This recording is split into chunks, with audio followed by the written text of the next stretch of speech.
The rain felt like tiny needles against my skin. Each drop was cold, angry, and unforgiving. I stood alone in the parking lot of a rest stop somewhere between nowhere and nothing, watching the red taillights of Daniel's car disappear into the darkness. My husband had just left me here. On purpose. "Maybe this will teach you to appreciate what you have, Emma," he had said, his voice calm and cold like winter ice. Then he drove away, leaving me without my phone, without money, without anything except the clothes on my back and the rain soaking through to my bones. But Daniel made one mistake that night. He thought I would break. He thought I would cry and beg and learn my lesson like a good little wife. He had no idea what was coming. Let me take you back to where this all began, because every storm has a beginning, and mine started 3 years earlier on what seemed like the happiest day of my life. I met Daniel Carter at a coffee shop on a Tuesday morning. He wore an expensive suit and had a smile that could melt chocolate. He told me I was beautiful. He told me I was special. He told me he wanted to take care of me forever. I believed him. We got married 6 months later. It was a small wedding, just Daniel's family and my brother Marcus. My parents had passed away when I was young, leaving me a trust fund that would unlock when I turned 30. Daniel knew about the money. He said it didn't matter. He said he loved me for me. Another lie. The first year was like living in a dream. Daniel bought me flowers every week. He took me to fancy restaurants. He told me I didn't need to work because he made plenty of money as a financial advisor. He said his job was to take care of other people's money, and he would take care of mine too. So I let him. I added his name to my bank accounts. I signed papers he brought home from work. I trusted him with everything, because that's what wives do, right? They trust their husbands. Wrong. By the second year, things started to change. Daniel stopped bringing flowers. He started asking questions about every dollar I spent. He wanted to know why I bought new shoes. He wanted to know why I had lunch with my brother Marcus. He wanted to know everything. "I'm just trying to help us save money, Emma," he would say with that same charming smile. "Don't you want us to have a good future?" Of course I did. So I tried harder to make him happy. I stopped buying things. I stopped seeing Marcus as much. I stopped being me. But it was never enough. The account started getting empty. When I asked Daniel about it, he got angry. Really angry. "You think I'm stealing from you?" he shouted, his face turning red like a tomato. "After everything I do for you? Maybe you're just too stupid to understand how money works." He had never called me stupid before. The word hit me like a slap. I started checking our bank accounts in secret.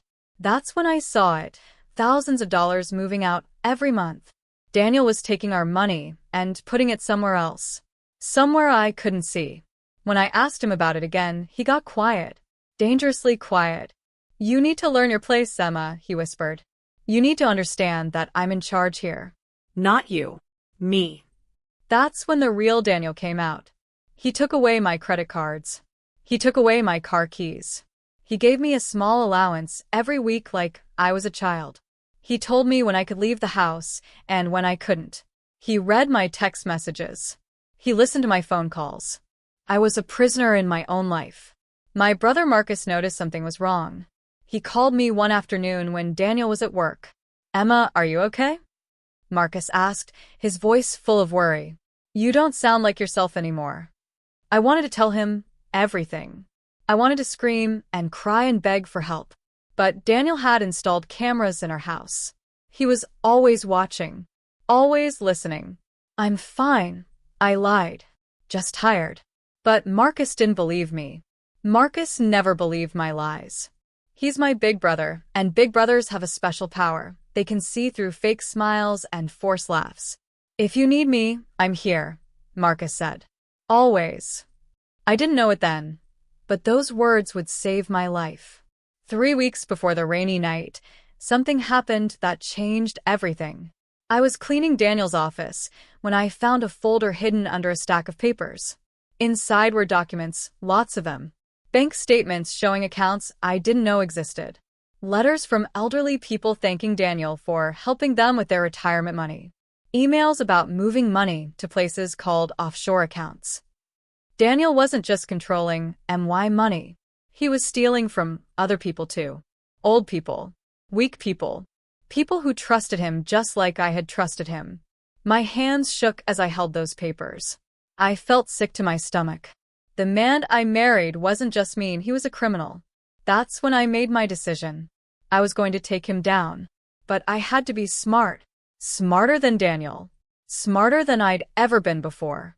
So, I started making a plan. A secret plan. I took pictures of the documents with an old camera I found in the garage. I hid them in places Daniel would never look. I started writing down everything. Every mean word. Every threat. Every time he took money without asking. And I called Marcus. I need your help. I whispered into the phone one night when Daniel was asleep. But you have to trust me, and you cannot tell anyone yet. What's going on, Emma? Marcus asked. Daniel is hurting me. Not with his fists, with money and control and lies. And he's hurting other people too. I need to stop him, but I need time to build my case. Marcus was quiet for a long moment. Then he said the words that gave me hope. Tell me what you need. I'm with you. All the way. That's when everything changed. That's when I stopped being a victim and started being a fighter. But Daniel still had one more lesson to teach me. One more way to try to break my spirit. Which brings us back to that rainy night at the rest stop. Standing in that rain, water dripping down my face, I felt something powerful wash over me. Not fear. Not sadness. Anger. Pure, burning, unstoppable anger. Daniel thought leaving me here would crush me. He thought I would sit down and cry like a lost puppy. He thought this would be my breaking point. But he forgot something important. I had been planning for this moment. My hand reached into my jacket pocket, the one Daniel never checked because he thought I was too scared to hide anything. Inside was a small recording device Marcus had given me 2 weeks ago. It was no bigger than a thumb drive, but it had captured everything. Daniel's cruel words in the car. His cold laugh as he told me to think about what I'd done wrong. The sound of his car door slamming. The engine starting. Him driving away. All of it. Recorded. I pressed the button to stop the recording, then pulled out the second thing in my pocket, a phone. Not my phone. Daniel had taken that. This was a secret phone Marcus had bought for me, registered under his name, untraceable to Daniel. I dialed Marcus's number. He answered on the first ring. Emma? Are you okay? Where are you? Highway 42, Riverside rest stop, I said, my voice steadier than I expected. He left me here, Marcus. Just like we thought he might. I could hear Marcus moving, grabbing keys, probably already running to his car. I'm coming right now. 20 minutes. Are you safe? I'm safe, I said, and for the first time in 3 years, I actually meant it. And Marcus? I got it all on tape. There was a pause. Then Marcus laughed, not a happy laugh, but the laugh of someone who knows justice is finally coming. That idiot, Marcus said. He just handed us everything we need. While I waited for Marcus, I made 3 more calls. The first was to Valentina Rodriguez, a forensic accountant Marcus had found for me. Valentina was a genius with numbers. She could look at a bank statement and see lies hiding in every line. For 2 months, she had been secretly investigating Daniel's accounts. Emma, are you all right? Valentina asked when she answered. Better than all right, I said. It's time. Start the full audit. Pull everything. I don't care if it takes all night. Consider it done, Valentina said, and I could hear the click of her keyboard already. Emma, we're going to bury him.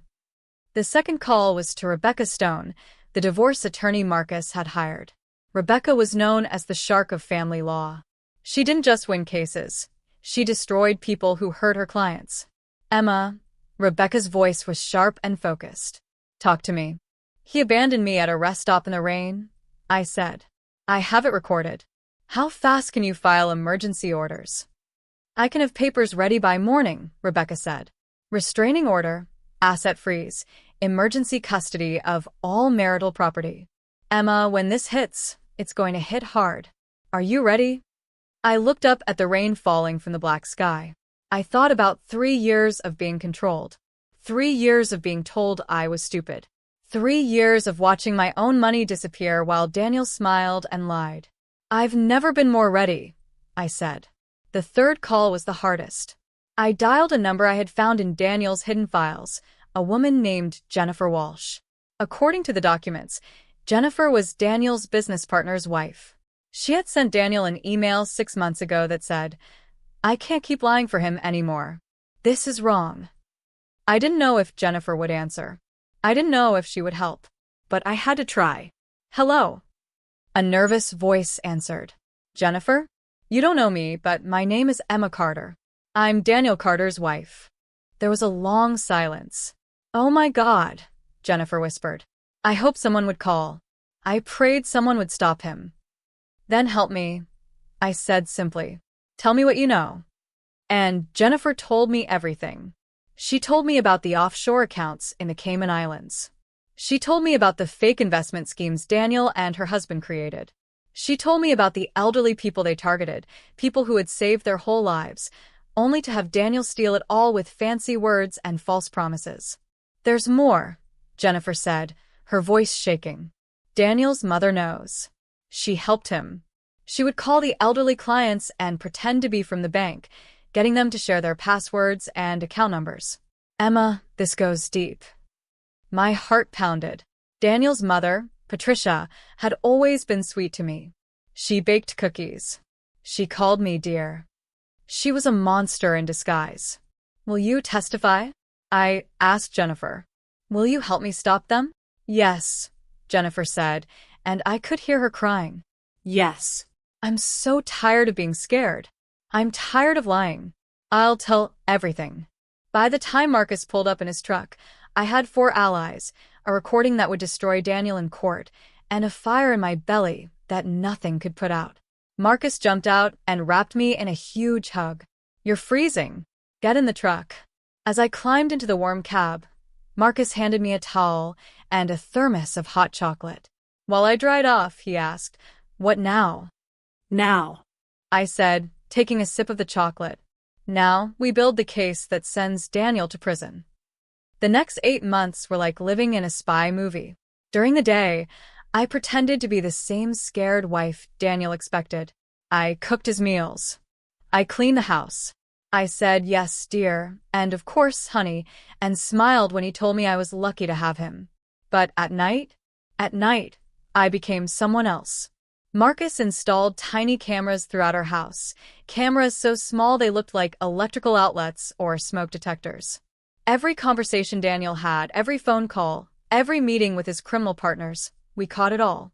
Valentina worked like a detective, tracing money through dozens of accounts.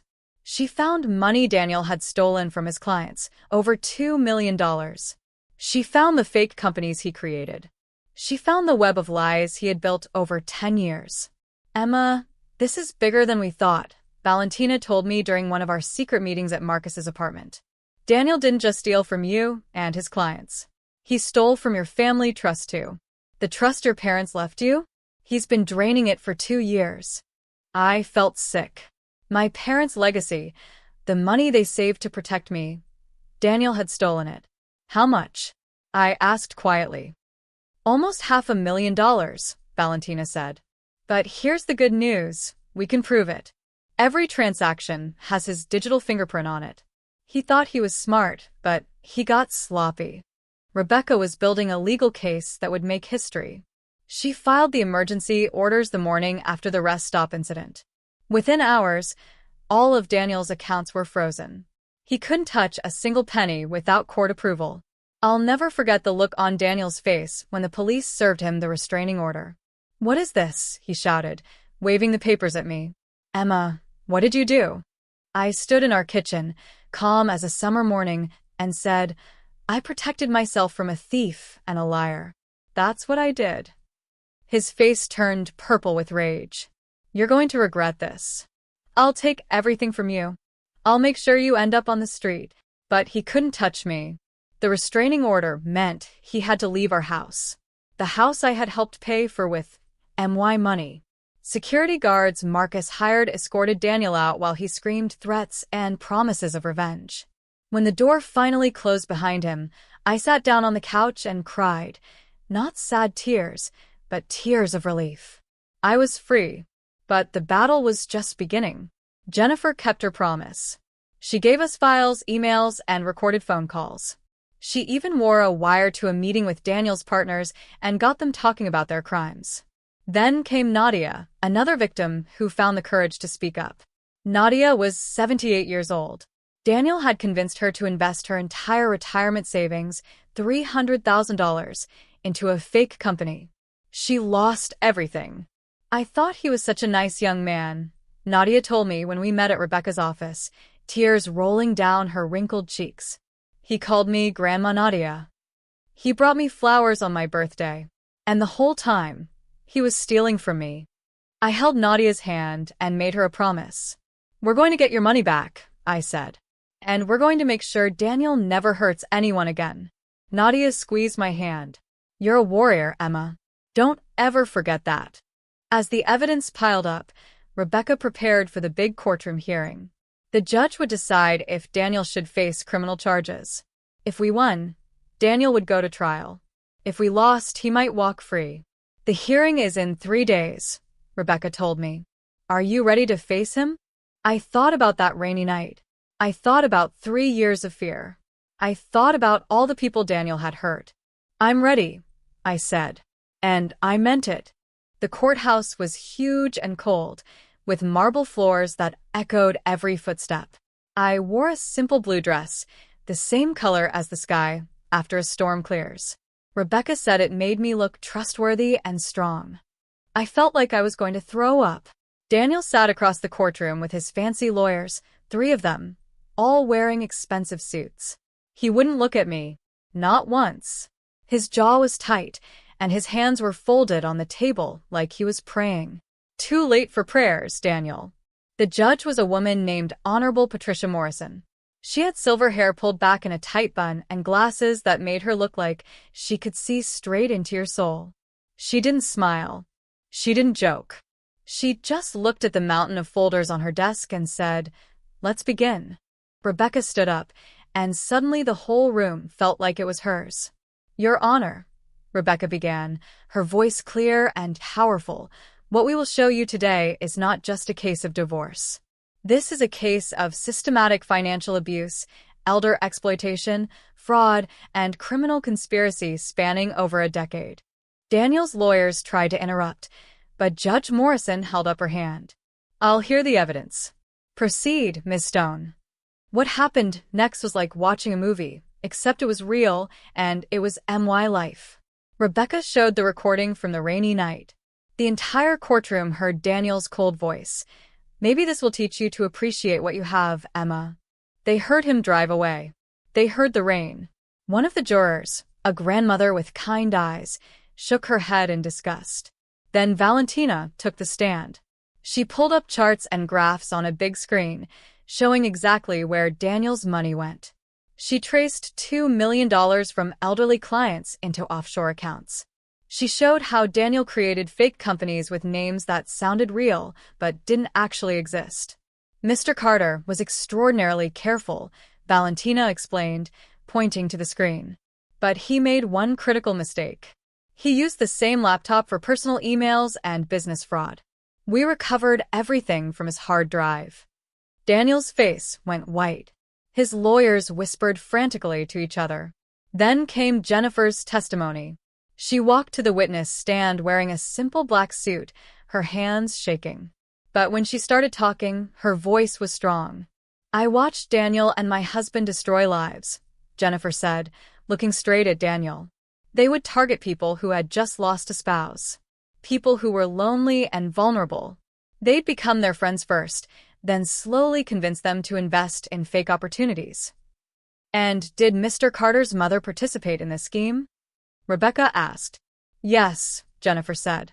Patricia Carter would call the victims pretending to be from the bank's fraud department. She'd say their accounts were in danger, and they needed to verify their information. That's how they got passwords and account access. The courtroom gasped. Daniel's mother, sitting in the back row, stood up and tried to leave.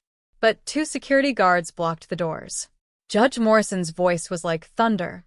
Mrs. Carter, sit down. You're not going anywhere. Patricia sat down, her face red with shame. Then came Nadia. Sweet, elderly Nadia with her white hair and flowered dress. She walked slowly to the witness stand, using a cane. But when she spoke, there was fire in her eyes. That man, she said, pointing at Daniel, called me Grandma Nadia. He came to my house for Sunday dinners.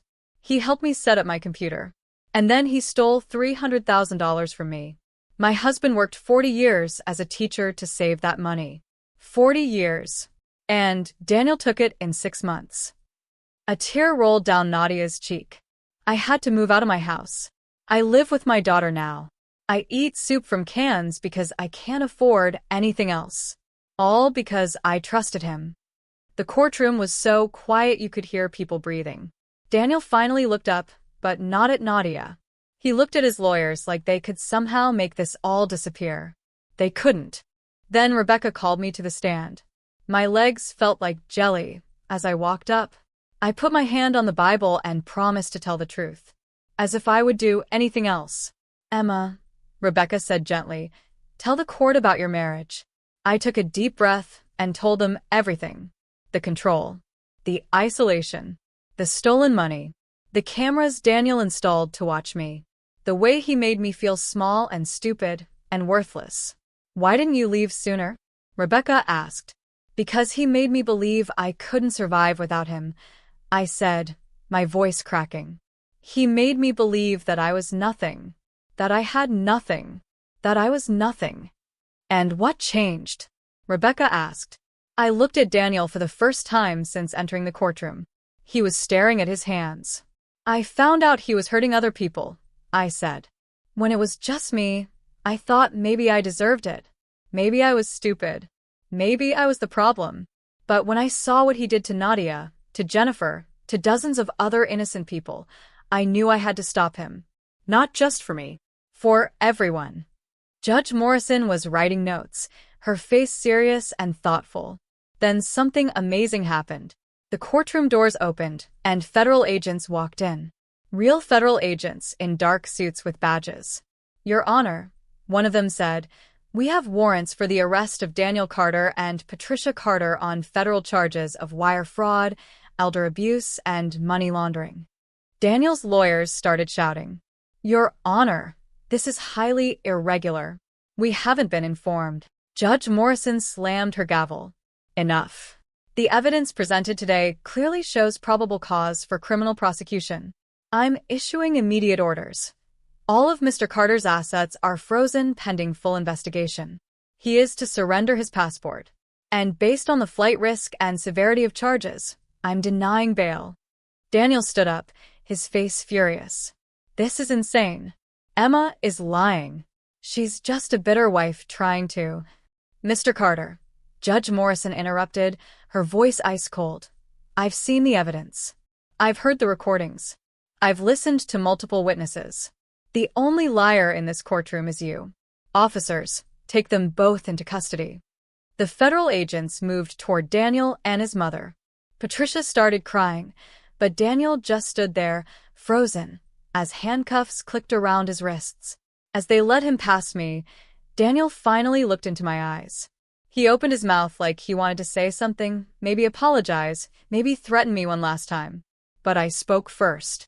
You should have never left me in that rain, Daniel, I said quietly. Because that's when I stopped being afraid of storms. They took him away.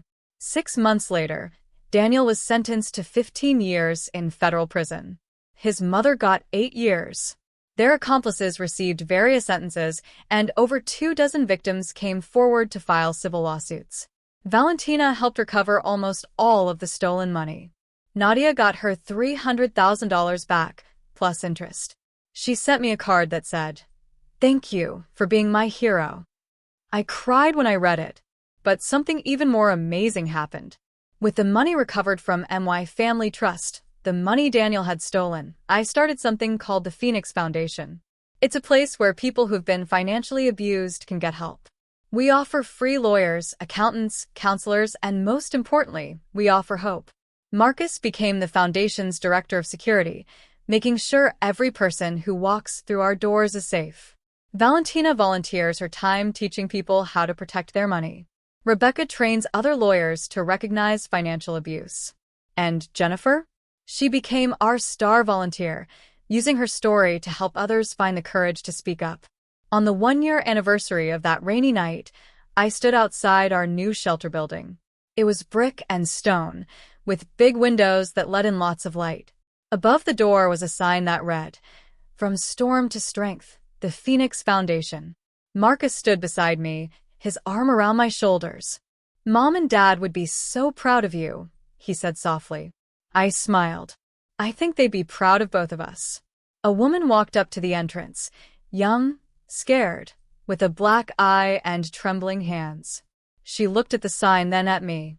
"Is this really a safe place?" she asked, her voice barely a whisper. I walked over and took her hand gently. "Yes," I said. "This is a safe place. And you're not alone anymore. Come inside. Let me tell you a story about a rainy night and what happened next." She followed me inside, and I knew this was my purpose. This was why I survived. Not just to escape Daniel, but to light the way for others to escape too. Because sometimes, the worst storms in our lives teach us how to build shelter for those who come after us.